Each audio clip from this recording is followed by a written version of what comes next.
Hello friends, मेरा नाम है पुनीत नागपाल। आज की इस वीडियो में हम देखेंगे 3 benefits of investing in ELSS mutual funds. पहला बेनिफिट है टैक्स सेविंग्स। अगर आप ईएलएसएस म्यूचुअल फंड्स में इन्वेस्ट करते हैं तो आपको सेक्शन 80C के अंडर 1,50,000 तक के अमाउंट पे टैक्स रिबेट मिल जाती है। अगर आप 30% इनकम टैक्स स्लैब में आते हैं तो आप इसमें 1,50,000 डिपॉजिट करके सीधा 46,800 का टैक्स बचा सकते हैं। सेकेंड बेनिफिट है हाई रिटर्न्स। अगर आप पीपीएफ में डिपॉजिट करके टैक्स सेविंग करते हैं तो आपको 7.1% के रिटर्न्स मिलते हैं। टैक्स सेविंग एफडीज में भी लगभग 7.1% के ही रिटर्न्स मिलते हैं। अगर आप लाइफ इंश्योरेंस पॉलिसीज में इन्वेस्ट करके टैक्स सेविंग लेते हैं तो वहां पे रिटर्न होता है 5 to 7% का। पीपीएफ में भी आपको 7.7% के रिटर्न्स मिल पाते हैं। लेकिन अगर हम बात करें ईएलएसएस म्यूचुअल फंड्स की तो वहां पे कहीं ज्यादा रिटर्न्स हमें मिल जाते हैं। फॉर एग्जांपल, अगर आपने 5 इयर्स पहले एचडीएफसी ईएलएसएस टैक्स सेवर में इन्वेस्ट किया होता तो आपको वहां पे 19% का रिटर्न मिला है और 10 साल में रिटर्न मिला है 16% का। और अगर आपने SBI long term equity fund जो कि ईएलएसएस म्यूचुअल फंड है वहां पे 5 साल पहले इन्वेस्ट किया होता तो वहां पे भी 22% का रिटर्न मिला है और 10 साल में रिटर्न मिला है 17% का।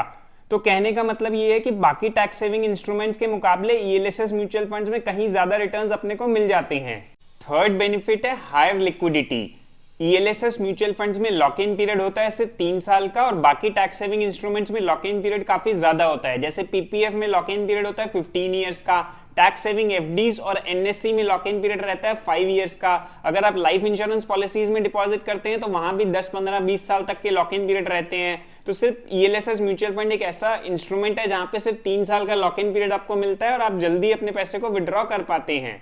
तो फ्रेंड्स, ये थे 3 बेनिफिट्स ईएलएसएस म्यूचुअल फंड्स में इन्वेस्ट करने के। लेकिन अगर आप ईएलएसएस म्यूचुअल फंड्स में इन्वेस्ट कर रहे हैं तो 3 साल के लिए नहीं, कम से कम 5 से 6 साल के लिए इन्वेस्ट करें, क्योंकि ये पैसा हमारा इन्वेस्ट होता है शेयर्स में और शेयर्स में जितना लॉन्ग टर्म आप इन्वेस्ट करते हैं उतने अच्छे रिटर्न्स आपको मिल पाते हैं। और एक बात का ध्यान और रखें, अगर आप ईएलएसएस म्यूचुअल फंड में मंथली इन्वेस्ट कर रहे हैं यानी एसआईपी कर रहे हैं तो वहां पे आपकी हर इंस्टॉलमेंट 3 साल के लिए लॉक होती है।